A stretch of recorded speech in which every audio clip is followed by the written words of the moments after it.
43 సాయంకాలం అయినప్పుడు అరిమతైన యోసేపు తెగించి పిలాతు వద్దకు వెళ్ళి యేసు దేవుని తలకిమ్మని అడిగాను. తెగింపు అన్న చోటే నిజంగా అది చాలా భయంకరమైన స్థలంలో ఉన్న, ఎందుకంటే అది తెగింపు అన్నదే మనం చాలా ఆలోచన చేయాలి. 144 సెక్షన్ బయటికి వెళ్తే పట్టుకెళ్ళి జైల్లో పడేస్తారంటే తెగించి ఎవరు వెళ్తారంటే ఇక్కడ ఈయన తెగించారు. ఏంటంటే అప్పటికే శిష్యులందరూ వాళ్ళ దగ్గర యేసుక్రీస్తుని చంపేస్తారు, వీళ్ళు మమ్మల్ని కూడా చంపేస్తారు, మమ్మల్ని కూడా పట్టుకుంటారని ఎవరికి వారి అందరూ పారిపోయి దాక్కున్నారు. ఎవరికి వారి ఎవరు ఎక్కడ లేదు. ఈ యొక్క అరిమతైన యోసేపు అంటే సాయంకాలం వరకు చూశాడట. ఎన్ని గంటలకు చనిపోయారు యేసుప్రభు శిలువ మీద? 3 గంటలకు చనిపోయారు కదా. సాయంకాలం వరకు ఎవరైనా వస్తారేమో అని చూసి అంటే తెగించి నా ఉద్యోగం పోయినా పర్వాలేదు, ఉద్యోగం ప్రకటన పెట్టండి, ఒకవేళ నన్ను చంపేసినా పర్వాలేదు, నా కోసం ప్రాణం ఇచ్చిన రక్షకుడిని యొక్క సమాధి కార్యక్రమం నేను చేయాలని తెగించి పిలాతుని అడిగాడంటే ఎంత తెగింపో చూడండి. నిజంగా శిష్యులందరూ అస్తమానం కూడా ఉంటారు, కానీ అవసరానికి ఎవరైనా దగ్గర లేరంటే. నిజంగా ఇక్కడ మనం చూసినట్లయితే ఈయన విషయంలో 750 సంవత్సరాల క్రితమే ఒక ప్రవచనం దేవుడు రాయించారు. యెషయా ద్వారా దేవుడు ఒక ప్రవచనం రాయిస్తారు. యెషయా 53:9 ధనవంతుడి యొక్క అతడు ఉంచబడెను. ఏంటంటే యెషయా 53:9 ఏమన్నది? ధనవంతుడి యొక్క అతడు ఉంచబడెను. ఈ ప్రవచనం నెరవేరు ఇక్కడ జరిగింది. నిజంగా ఇక్కడ మనం చూసినట్లయితే స్వచ్ఛందంగానే తనకు తానే యేసయ్య దేని కోసం వచ్చాడు, ఫలితం ఏమీ ఆశించలేదు, ఎవరు అక్కడ ప్రోత్సహించలేదు, నీ సమాధి అని ఎవరు అడగలేదు. తనకు తానుగానే ఈ లోక రక్షకుడు నా కోసం ప్రాణం పెట్టాడు, ఆ ప్రాణం పెట్టిన యేసయ్య కోసం నేను ఏదో చేయాలి. ఒక తెగింపు భక్తి జీవితంలో ఏ రీతిగా మన తెగింపు ఉంటుంది. కొరింథీ సంఘాన్ని పౌలు గారు హెచ్చరిస్తారు. ఆ సంఘం ఏ విషయంలో తెగింపు ఉందంటే ఇక్కడ చూడండి, 1 కొరింథీ 6:1 కొరింథీ సంఘాన్ని గురించి పౌలు గారు అంటారు, మీలో ఒకరికి మరొకరికి మీద వ్యాజ్యం ఉన్నప్పుడు వాడు పరిశుద్ధుల ఎదుట కాక అనీతిమంతుల ఎదుట వ్యాజ్యమాడుటకు తెగించుచున్నాడా? అంటే ఇద్దరు క్రైస్తవులకి, ఇద్దరు విశ్వాసులకి గొడవ ఉన్నట్టండి, వాళ్ళు ఇల్లంటే అన్నిల ముందు దెబ్బలాడకూడదంట.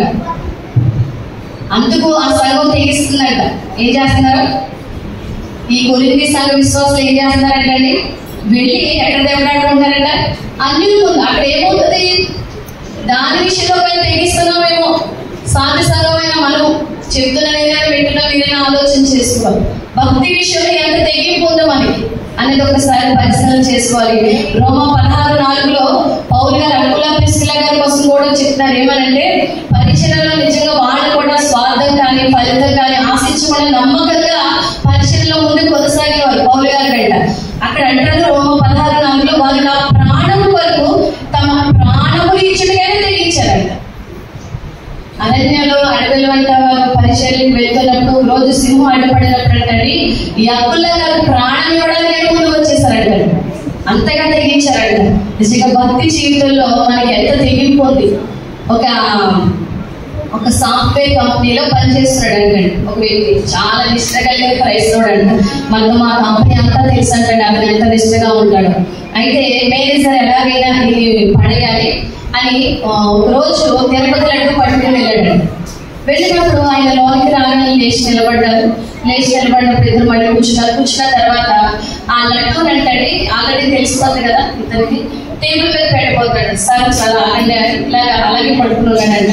అన్నాడంట, నేను తిరుపతి నుంచి తెచ్చాను, మరి నువ్వు తినాలి, నా చేతిలోనే ఉంది, నీ ఉద్యోగం తీయాలన్నా పెట్టాలన్నా అంటే ఆ క్రైస్తవుడు అన్నాడంట, మీరు ఉద్యోగం తీసేసినా పర్వాలేదు కానీ నా టేబుల్ మీద ఈ లడ్డు పెట్టద్దు, నేను మాత్రం తీసుకున్నాను అని ఒకే ఒక మాట అన్నాడంట. ఎప్పుడైతే ఈ మాట అన్నాడో ఆ లడ్డు పట్టుకుని తిరిగి వెళ్ళిపోతూ అంటాడంట, తీసుకోవడం నాకు తెలుసు, తీసుకుంటే ఈ దేవుడిని నమ్మకపోదు, తీసుకోలేదు కాబట్టి దేవుడు నిజమైన దేవుడు అంటూ వెళ్ళిపోయాడంటే. అంటే తెగింపు ఉండాలి. ఎందుకంటే పరలోక సంబంధమైన ఆశీర్వాదాలు, భూ సంబంధమైన ఆశీర్వాదాలు మనం ఆరాధిస్తున్న క్రీస్తులోనే ఉన్నాయి. క్రీస్తులో బుద్ధి జ్ఞాన సర్వ సంపదలు గొప్పమై ఉన్నాయి. మన జీవితం ఎందుకంటే ఆయన తెగించి మన కోసం ప్రాణం ఇచ్చిన దేవుడు. మనం ఎంతవరకు భక్తి భక్తి జీవితంలో తెగింపు కలిగిన జీవితంగా ఉండగలుగుతున్నాం అన్నది ఒకసారి పరిశీలన చేసుకోవాలి. నాలుగోదిగా దేవుని రాజ్యము వరకు ఎదురు చూస్తున్నారు అంటే యేసేపు. మార్కు సువార్త 15:43 ఆయనకి రాజ్యం ఉన్నదని, ఆ రాజ్యంలో ఉండాలని యేసు ప్రభువు భూమి మీద ఉన్నప్పుడు ఎక్కువగా ప్రసంగాల్లో ప్రతి మాట ఏంటి అంటే పరలోక రాజ్యము సమీపిస్తుంది, మీరు మారు మనసు పొందుడి, నేనే రక్షణ దినము. ఎప్పుడైతే ఈ వాక్యాన్ని విన్నాడో నేను ఆ రాజ్యంలో ఉండాలి, ఆ రాజ్యం వరకు ఎదురు చూస్తూ, అందుకే నిజంగా మరణమయ్యే వ్యక్తి తన కోసం సమాధిని తొలిపించుకున్నాడంటే ఏ పని ఆయనలో మరణమయ్యే ఎక్కడ కళ్ళు మూస్తే ఆ రాజ్యంలో నేను కళ్ళు తెరుస్తాను. మనం సమాధిలో ఒక 6 గజాలు కండి స్థలం కొనుక్కుంటే 6 అడుగులకు స్థలం కొనుక్కుంటే వెళ్ళినప్పుడల్లా దాన్ని చూస్తే అది భయం వేసేస్తుంది కదా, చాలా భయం వేస్తుంది కదా. నిజంగా మరణమయ్యే వ్యక్తి అందుకే బ్రతుకుండగా కల్పించుకున్నాడు. ఇక్కడ ఎప్పుడైతే దేవుడి వాక్యం విన్నాడో వాక్యం కూడా చెప్తుంది ఏమని, మత్తయి సువార్త 6:33 మొదట నా నీతిని నా రాజ్యాన్ని వెతుకుడి, అప్పుడు అవన్నీ మీకు అనుగ్రహించబడింది. ఈ అరిమతె యేసేపు గురించి 4 సువార్తలో దేవుడు రాయించారంటే ఎప్పుడైతే వాక్యము తనలోకి వెళ్ళిందో నీతిమంతుడిగా సజ్జనుడిగా జీవించాడు. దేవుడి రాజ్యము కొరకు ఎదురు చూస్తున్న వ్యక్తి. బైబిల్లో ఈ పదం తక్కువేమో, దేవుడి రాజ్యము కొరకు ఎదురు చూస్తున్న వ్యక్తి అని. నిజంగా తెగించి యూదులకి ఏమాత్రం భయపడలేదు. యెషయా 45:31 యెహోవా కొరకు ఎదురు చూచేవారు నూతన బలాన్ని పొందుతారు. మనుషుల కొరకు ఎదురు చూస్తున్నప్పుడు నీరసలు రావచ్చేమో కానీ, బలహీనతలు రావచ్చేమో కానీ, దేవుడి కొరకు ఎదురు చూస్తున్నప్పుడు అంటే దినదినము నిమిషము నూతన బలమేనంట. నా యేసయ్య వస్తాడు, నేను వెళ్ళాలి. ఆ వాక్యంలో మనం నిలిచి ఉంటూ ఎప్పుడైతే ఆయన కొరకు ఎదురు చూస్తామో నూతన బలాన్ని పొందుకుంటాం. కృంగిపోము. పక్షిరాజు అని రెక్కలు చాపి పైకి ఎగురుతారంటండి. పక్షిరాజు తన జీవితంలో వాటమి ఉండదు, మరణం ఉండదు. ఎంతటి గాలి తుఫానుకైనా ఎగురుతూ ఉంటది, ఏమాత్రం భయపడదు. 40 సంవత్సరాలు వచ్చేసరికి తన ముక్కులు, తన గోడలు, తన ఏకరంతటిని తీసేసుకుని ఇంకా ఇంచుమించు 150 రోజుల కొండ మీద రక్తసిక్తమైపోయి సూర్యుని యొక్క వెలుగు ద్వారా మళ్ళీ 150 దినాల తర్వాత మళ్ళీ తిరిగి తన యొక్క పాత అవయవాన్ని తీసేసుకుంటాడు. మనలో కూడా ఎప్పటికప్పుడు వాక్యాన్ని బట్టి కల్మషాన్ని తీసేసుకుంటూ దేవుని రాజ్యం కొరకు మనం ఎప్పుడైతే ఎదురు చూస్తామో మన జీవితంలో అలయగా పరిగెత్తుదురు, సొమ్మసిల్లగా నడిచిపోదురు, అలసిపోవడం వంటి ఉండదు. దేవుడి వాక్యం వరకు, దేవుడి కొరకు ఎదురు చూసే వారి జీవితాలు ఏమన్నామంటండి, అలసటలు దేవుడు దూరపరుస్తారు. 40 సంవత్సరాలు వాళ్ళు నడిచారు కానీ వాళ్ళ కాళ్ళేమో లేదు, వాపు రాలేదు, వాళ్ళ బట్టలు పాతకెళ్ళలేదు. దేవుడు వారితో ఉన్నారు కాబట్టి నిజంగా మన జీవితంలో ఎవరి కొరకు ఎదురు చూస్తున్నాడు? యేసేపు అయితే దేవుడి రాజ్యం కొరకు ఎదురు చూస్తున్నాడు. ఎందుకంటే ఆయన రాజ్యం శాశ్వత రాజ్యం. 145:13 నీ రాజ్యం శాశ్వత రాజ్యం, నీ రాజ్య పరిపాలన తరతరంలో ఉంది. ఈ లోక రాజ్యాలని అశాశ్వతలే, కానీ దేవుడి రాజ్యంలో నేను ఉండాలని ఆశపడ్డ వ్యక్తి. ఏప్రిల్ 11:10 ఏరియగా దేవుడు దేనికి శిల్పియు నిర్మాణకుడై ఉన్నాడు, పునాదుల ఆ పట్నం కొరకు ఆయన ఎదురు చూశాడంటండి. ఎదురు చూశాడు కాబట్టి విగ్రహారాధన అబ్రహాము ఎప్పుడైతే దేవుడు తనలోనికి వచ్చాడో, దేవుడి వాక్యం తనలోనికి వచ్చిందో సమస్తాన్ని విడిచిపెట్టి దేవుడు ఎక్కడికి వెళ్ళమంటే అక్కడికి వెళ్ళాడు. అన్ని విషయాలు ఆశీర్వదించబడ్డాడు. ఐదోదిగా మనం చూసినట్లయితే దేవుడికి శ్రేష్టమైనవి ఇవ్వడానికి ఇష్టపడ్డాడు. ఏంటండి, నేను ముగిస్తాను, చదువు వస్తాను. దేవుడికి శ్రేష్టమైనవి ఇవ్వడానికి ఇష్టపడ్డాడు. యేసయ్య దేహం పట్ల బాధ్యత వహించాడు. ఇక్కడ మనం చూసినట్లయితే మార్కు సువార్త 15:46 అతడు నార పట్టుకొని ఆయన తిప్పి ఆ బట్టతో చుట్టి బండలో కొలిపించిన సమాధి ఆయన పెట్టి ఆ సమాధి ద్వారాలకు రాయి పొర్లించెను. ఆ సమాధిలో ఒక సువార్త 23:53 ఉంటుంది. ఆ సమాధిలో అంతకు ముందు ఎవరు పెట్టబడలేదు. తన జీవితంలో అంత ధనవంతుడయ్యింది, వ్యాపారస్తుడయ్యింది, దేవుడి కోసం సమయాన్ని కేటాయించాడంటే నిజంగా గొప్ప వ్యాపారవేత్త. ఆ సమాధి కార్యక్రమం చేయడంలో చాలా జాగ్రత్తగా ఆ కార్యక్రమాన్ని చేసి నిజంగా తన విలువైన సమయాన్ని విలువైన దేవుడికి ఉపయోగించాడు. మందిరానికి రావడానికి చిన్న చిన్న కారణాలు చెప్పేస్తూ ఉంటాము చాలా ఈజీగా. అది దేవుడు ఏమంటున్నారంటే, నువ్వు 6 దినాలు కష్టపడు, 7వ దినాన్ని దేవుడు ఏం పెట్టాడంటే అది ఆశీర్వాదం పెట్టాడండి. ఆశీర్వాదం కోసం నిజంగా మనం ఎంతగా దేవుడి యొక్క ఆశీర్వాదం అంతా కష్టపడినా ఆదివారం దినాన దేవుడికి ఇచ్చే సమయం దేవుడికి ఇచ్చినప్పుడు 24 గంటలు దేవుడు మనకి ఇస్తున్నాడు. మరి 24 గంటలు ఎంతవరకు దేవుడికి సమయాన్ని ఇస్తున్నాడు? గొప్ప వ్యాపారవేత్త అయినప్పటికీ సరే తన సమయాన్ని దేవుడికి ఇవ్వగలిగాడు. నాకు సమయం లేదు, నీకు ఆరోగ్యం ఇవ్వడానికి అంటే ఏమైపోవాలి? దేవుడు ఎంతగానో మన తల వెంట్రుకల్లో ఆయన చిత్తము లేకుండా నల్లగా తెల్లగా చేయబడబట్టి నేల రాలేదంట. మన పట్ల ఎంత శ్రద్ధ కలిగిన దేవుడి పట్ల మనం ఎంతగా సమయాన్ని శ్రద్ధగా ఇవ్వగలుగుతున్నాము. అలాగే ఇందులోనే దేవుడికి శ్రేష్టమైనది ఇచ్చిందట, తన ఫలాన్ని ధనాన్ని కూడా దేవుడి కోసం ఉపయోగించాడు. సువార్త 15:46 అతడు నారబట్ట కొని, ఆ దినాల్లో నారబట్ట చాలా విలువైందంటండి. అయితే మామూలు మృదుదేహమే కదా, డెడ్ బాడీ కదా, ఏదో చుట్టేసి పెట్టేద్దాం అనుకోలేదు. నారబట్ట కొని చాలా విలువైన బట్ట అంటండి. నిజంగా మన ధనాన్ని ఎవరి కోసం ఉపయోగిస్తున్నాం? మత్తయి 6:20 ఉంటుంది, పరలోకమందు మీ కొరకు ధనం కూర్చుకున్నాడు, అతడు చిమ్మెంట్ అయినను తొప్పైనను దాన్ని తినివేరు దొంగలు కన్నం వేయి. నిజంగా మన ధనాన్ని ఎంతవరకు దేవుడిచ్చిన ధనాన్ని, దేవుడు ధనం ఇవ్వకపోతే మనకు వస్తుందండి? దేవుడిచ్చిన ధనాన్ని ఎంతవరకు దేవుడి నిమిత్తం ఖర్చు పెట్టగలరు? మనం ఎంత ఇస్తే అంత రెట్టింపిచ్చేసే దేవుడు ఆయన. 30 దంతులు 60 దంతులు 100 దంతులుగా ఆశీర్వదించే దేవుడు. ఒకవేళ బిగపడుతున్నామేమో, పిసినతనముగా కాకుండా ధారాళంగా ఎప్పుడైతే దేవుడి పరిచర్యలో మనం వాడబడతామో ఖచ్చితంగా మనల్ని ఇంకను బలపరిచే దేవుడు. మరి తన ధనాన్ని దేవుడి కోసం ఉపయోగించాడు. అలాగే అక్కడ మనం చూసినట్లయితే తన బలాన్ని కూడా దేవుడి కోసం ఉపయోగించాడంటండి. మార్కు సువార్త 15:4 అనుకుంటాను. ఆయనని దింపి ఆ బట్టతో చుట్టి బండలో తొలిపించిన సమాధి అని ఆయన పెట్టి సమాధి ద్వారంకు రాయి పొర్లించారు. దింపడానికి కూడా సైనికులు ఎవరు రాలేదంట. ఎందుకంటే శిలువ మీద వేలాడిన వ్యక్తి శాపగ్రస్తుడు, ఎవరు ముట్టుకోరు. ఆ శాపం మా కట్టుకుంటానేమో. ఆ శిలువ మీద వేలాడుతున్న వ్యక్తిని అంటండి అలాగే వదిలేస్తారంట, సమాధి చేయరంట. ఏంటంటే గ్రద్దలు వచ్చంటండి, ఇంకా చావకుండా బ్రతుకున్న వారిని అంటే గ్రద్దలు వచ్చంట కళ్ళు పీకు తింటాయంట. ముందు బ్రతుకుండగానే మొత్తం అంతా పీకు తింటా ఉంటాయంట, అలా చనిపోతాడు. కానీ యేసయ్య దేహాన్ని అలా చేయలేదు.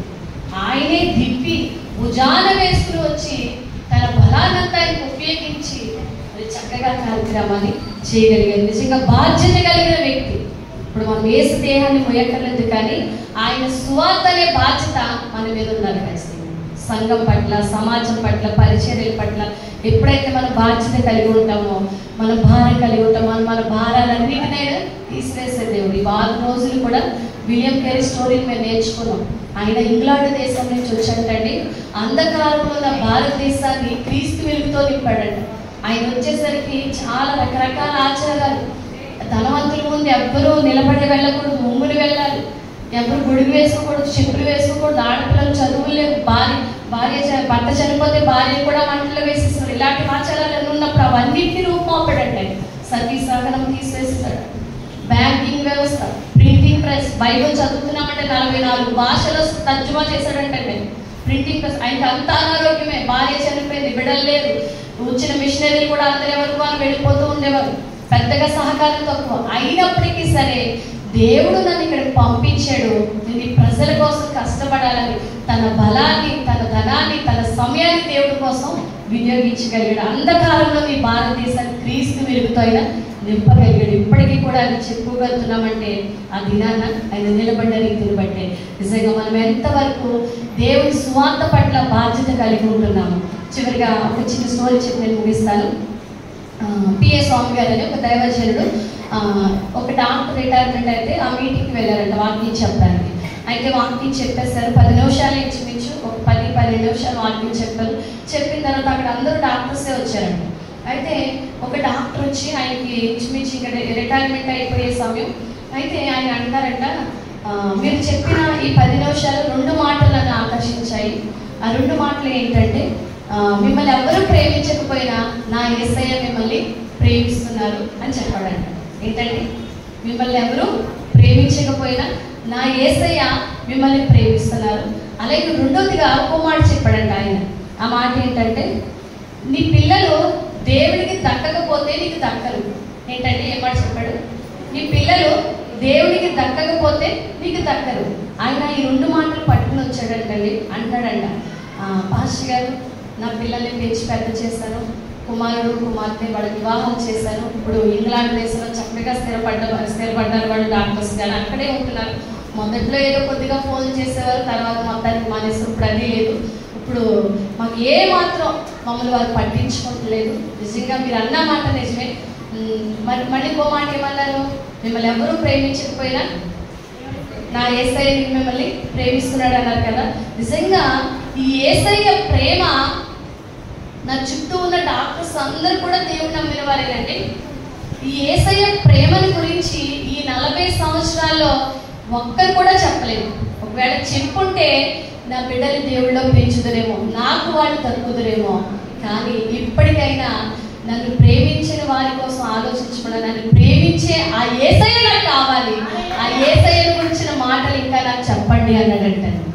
ఆ యేసయ్యని నేను నమ్ముకుంటాను, ఆ ప్రేమించే యేసయ్య నాకు కావాలి అన్నప్పుడు మరిన్ని వాక్యాలు చెప్పినప్పుడు చాలా బలపరచబడ్డారంటే భార్య భర్తలు.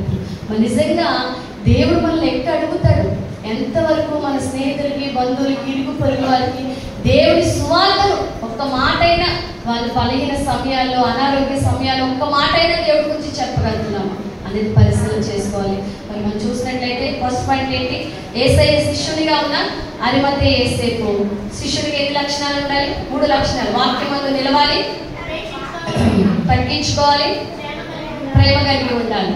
అలాగే రెండోదిగా యూదుల చెడ్డ ఆలోచనలతో సమ్మతించని యేసేపు. చెడ్డ మాటలు కానీ కపట మాటలు కానీ మనలోకి రానివ్వకూడదు, వారితో ఏకీభవించకూడదు. మూడోదిగా క్రీస్తు కోసం తెగింపు కలిగిన వాడు, భక్తి జీవితంలో తెగింపు కలిగిన వారిగా ఉండాలి. నాలుగోదిగా దేవుని రాజ్యం కొరకు ఎదురు చూసిన వ్యక్తి. ఈ లోకంలో దేని కొరకు ఎదురు చూడడం కాదు, కానీ పరలోక రాజ్యం కొరకు ఎదురు చూసే క్రైస్తవులుగా మనం ఉండాలి.